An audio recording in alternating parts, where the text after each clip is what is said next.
in compliance with the process, I understand that you've made mention, or the endorsers have made mention already about their position with respect to form, but nevertheless, we will be requesting them to make a formal manifestation with respect to their complaints, sufficiency in form, compliance to the sufficiency in form. We recognize the Honorable Nisay for his manifestation on the De Jesus impeachment complaint with respect to sufficiency in form.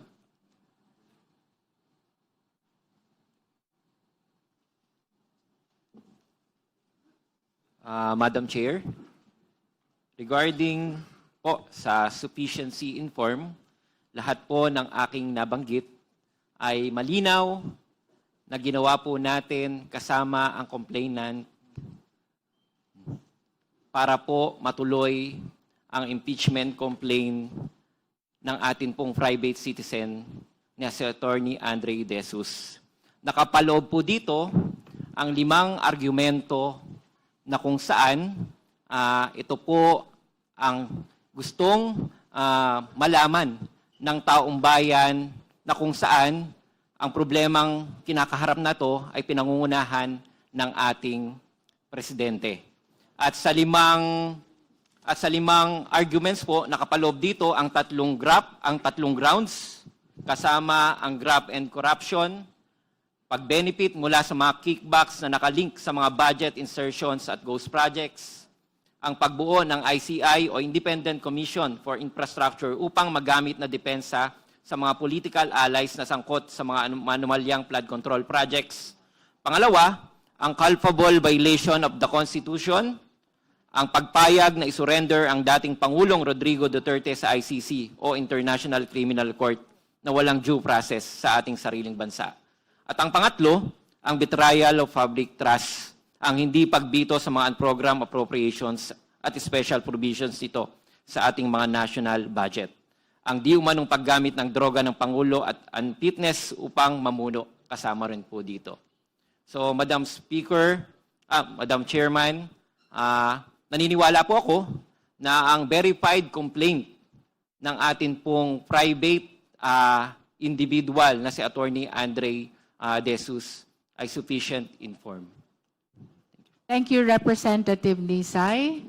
For the guidance of the committee members, I wish to add that apart from the verification and as part of the formal requirements of the impeachment complaint, we have to check if it is signed by the complainant, if it is duly verified, if the verification is correct, which means it has to be based on personal knowledge or authentic records.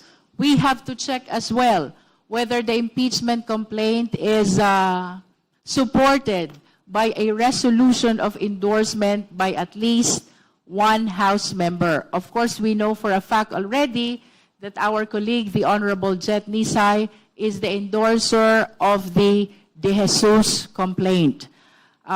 Representative Nisay has manifested already his position that the Jesus complaint is sufficient in form. Now, the Chair wishes to hear the comment of the committee members. Madam Chair. The Honorable Bernadette Barbers is recognized. Thank you, Madam Chair. Madam Chair, may I reiterate the points you've mentioned earlier? Under Article 11, Section 3, Paragraph 2 of the 1987 Constitution, a verified complaint for impeachment may be filed by any member of the House of Representatives or by any citizen upon a resolution of endorsement by any member thereof. The same provision is found under Rule 2, Section 2A and 3 of the Rules of Procedure in impeachment proceedings of the House of Representatives. The complaint was filed by Attorney Andre R. De Jesus, a citizen of the Philippines, is indicated in the verification. Thus, complies with the provisions of the Constitution and the House rules. May I also submit, Madam Chair, that the respondent is one of the impeachable officers enumerated under Section 2, Rule 11 of the 1987 Constitution. It states that the President, the Vice President, the members of the Supreme Court, the members of the Constitutional Commissions, and the Ombudsman may be removed from the office through impeachment.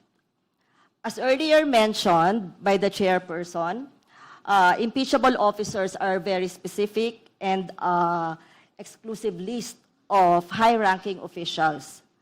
The respondent in this instant impeachment complaint is President Ferdinand R. Marcos Jr. Thank you, Madam Chair.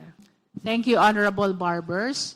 For the guidance of the members, you can make your comments and positions about sufficiency in form without necessarily saying whether you agree or not with respect to its sufficiency in form, because later on we will be voting. The committee will be voting on the sufficiency in form of these two impeachment complaints. Any other member who wish to comment to the position of Representative Nisay? Madam Chair. The Honorable Vice Chair Keith Flores is recognized. Madam Chair, the impeachment complaint filed by Attorney Andre De Jesus contains a verification page, Madam Chair, and it states that he has read the complaint and have understood the contents thereof, and that the verified complaint are true and correct based on his personal knowledge and based on authentic documents. The same is likewise signed, Madam Chair. Likewise, the complaint is with the resolution of endorsement signed by Representative Journey Jet Nisay, who is a member of the House of Representatives and is a Deputy Minority Leader, a representative of the Pusong Pinoy Party List. The same was subscribed before the Secretary General, Attorney Chaloy Garafil, Madam Chair. Thank you, Vice Chair Keith Flores. Any other comment from the members? Just to add. May we know if the members were given copy? Because I understand that since last week, the Committee on Justice already forwarded the notice for today's hearing coupled with the copy of these two complaints, the Jesus complaint and the Masa et al. Complaint. If the members have no copy right now, kindly approach the committee secretariat so you can join the discussion as to the formalities necessary for the filing of this impeachment complaint. The Honorable Laila De Lima is recognized. Thank you, Madam Chair. Just to add to the statements earlier, we should remember that this stage is merely a technical review. That is correct. Technical and ministerial review, That is akin to determination of jurisdictional facts. So the complaint may be weak in substance and may contain exaggerated rhetoric, but it is not necessarily insufficient in form if it meets those requirements already mentioned, especially in writing, verified, accompanied by a resolution of endorsement, and that the identity of the impeachable officer is readily identifiable. The only thing that I noticed, Madam Chair, is that while the verification page bears the date, the petition proper itself does not bear. Honorable De Lima, can you please speak closer to the microphone? I'm sorry. The only thing that I notice is that while the verification itself bears the date of the verification, which is January 19, 2026, the body itself of the petition, the main petition after the prayer, does not bear the date. But I'm not sure whether it's something that can render the whole petition insufficient in form. But I agree that all the other requirements are there, because part of being signed should also be dated. And the date should be both on the petition and on the verification. Maybe I'm just being so technical about it, but I would still consider that this is sufficient in form in its totality. Thank you. That is the De Jesus complaint. The De Jesus complaint. Okay. The observation of the Honorable De Lima about the blank date in the body of the De Jesus complaint is noted by the committee. Madam Chair. Madam Chair. The Honorable Tanwatco is recognized. Yeah, thank you, Madam Chair. Maybe for the benefit of the members who just received the complaint, is it possible to flash on the screen the verification page just to look at the signature, and it can be confirmed anyway by the endorser representative? We are directing the committee secretariat to kindly flash in the screen the De Jesus complaint, especially the verification part. Madam Chair, The Honorable Vice Chair Garbin. just a clarification on the verification of Attorney De Jesus. We made mention that it was subscribed before the Office of the Secretary General. Upon perusing the verification, and the jurat tells us that it was Attorney Ana Patricia Chua who administered the notary. So let me be clarified, Madam Chair, whether there was a separate. There are actually two documents that needs to be under oath. One is the verification, and the other one is the endorsement. And the Honorable Vice Chair Keith Flores would like to comment to that.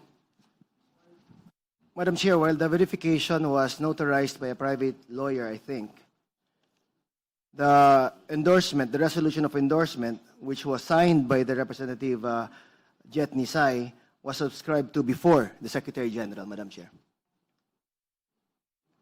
Thank you for that clarification, Madam Chair. Any other member who wishes to comment to the sufficiency in form of the De Jesus complaint?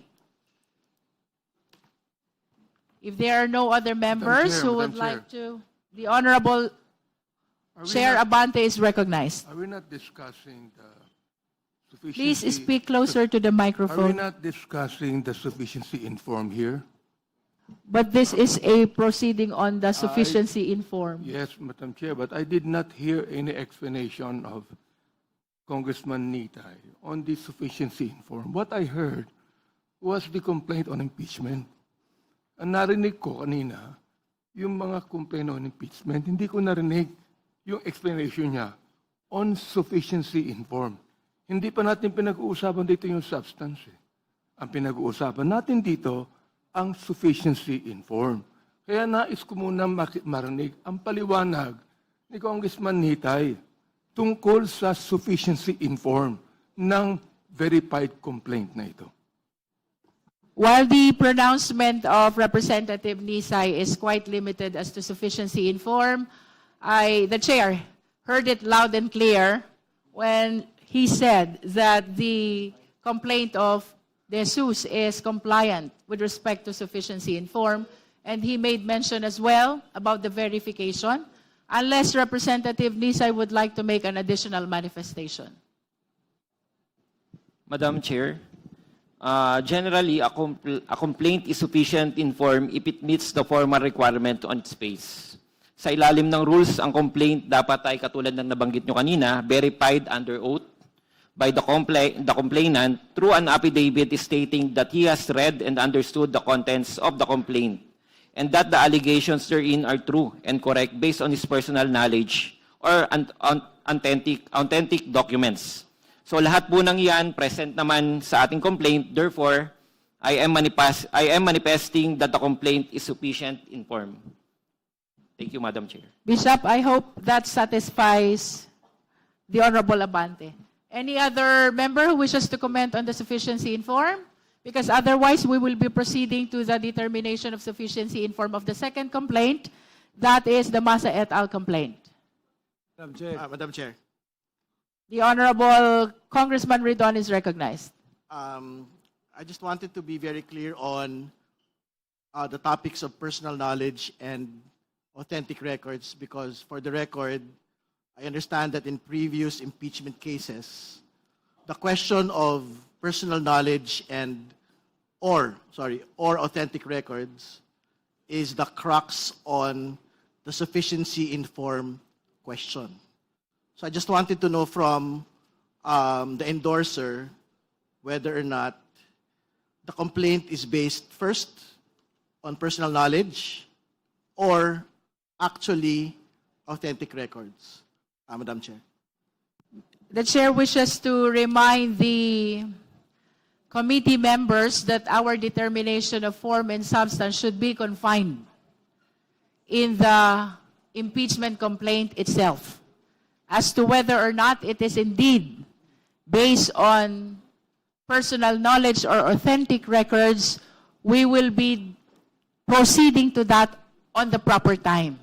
But for the purpose of determination of sufficiency in form, what we're looking at right now is whether the verification is properly written, which means it has to include personal knowledge and authentic records. I submit, Madam Chair. May we flash on the screen for the benefit of those who wish to see the impeachment complaint. This is the verification part. Can you please zoom?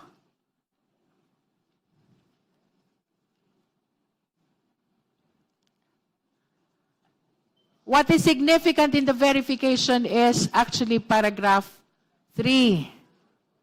And paragraph 3 reads, the allegations in the verified complaint are true and correct based on my personal knowledge or based on authentic documents. That is for consideration, of course, of the committee members. Madam Chair. The Honorable Suntay is recognized. Thank you. Madam Chair, in the determination of sufficiency in form, three things are important. Verification, endorsement, proper content and structure.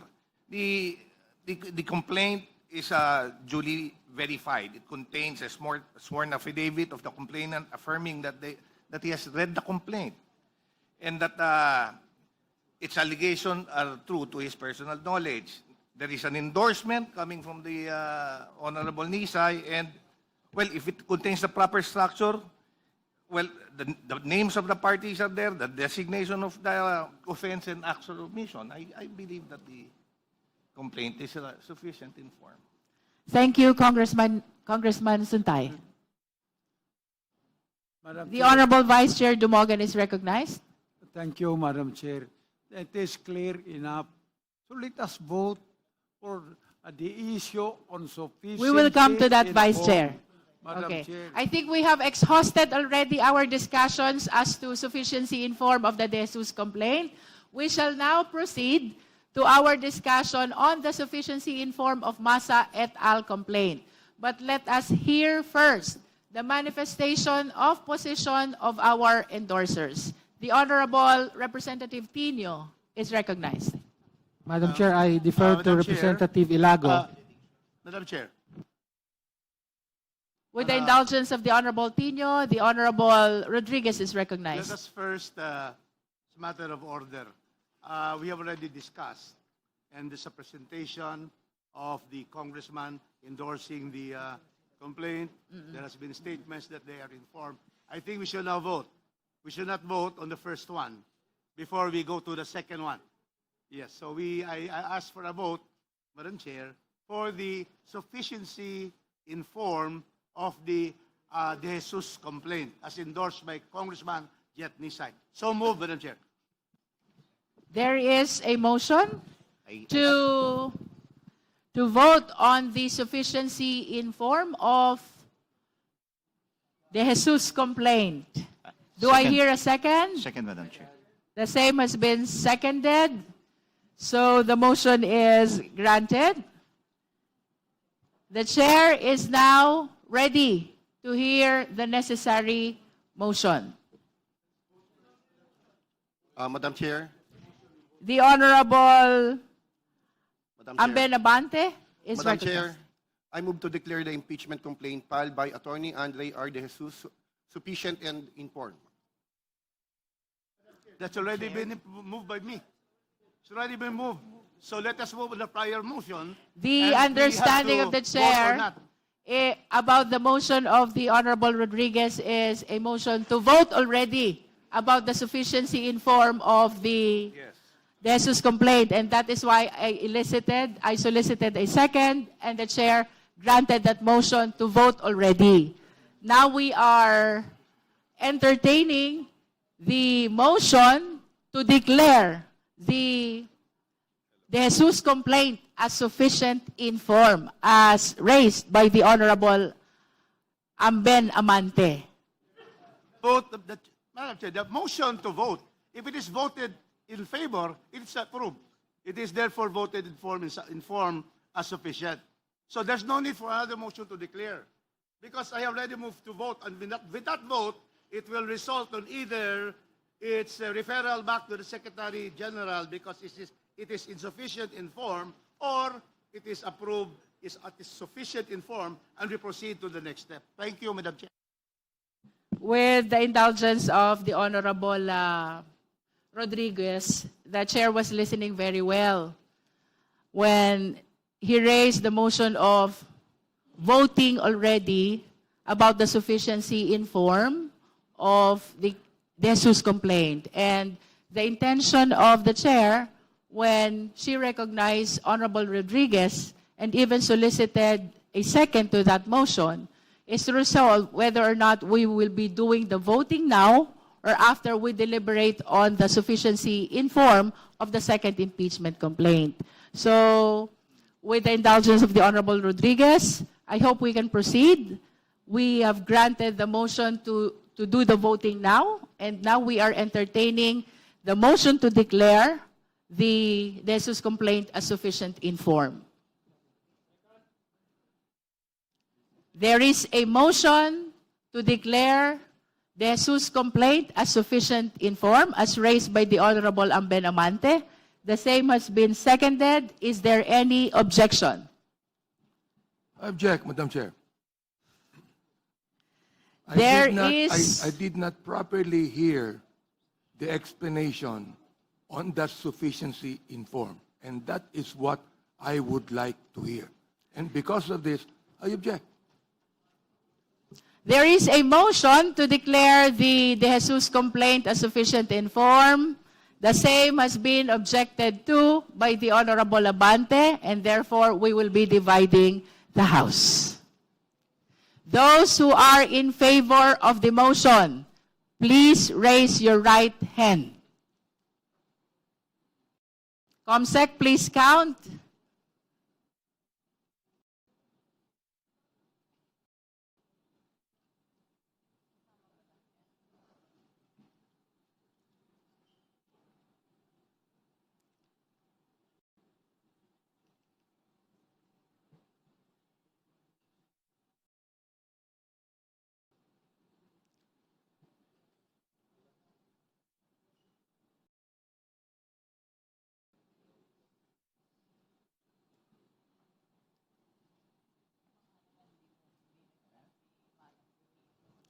All right, did we get the number? Those who are not in favor of the motion, please raise your right hand.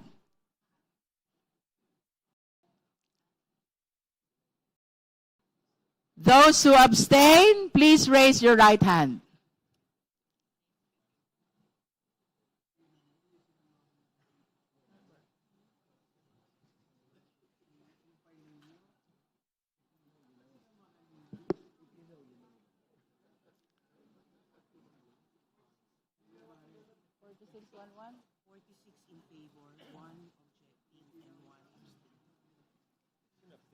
With 46 votes in favor, 1 vote against, and 1 abstain, the chair declares the De Jesus complaint as sufficient in form.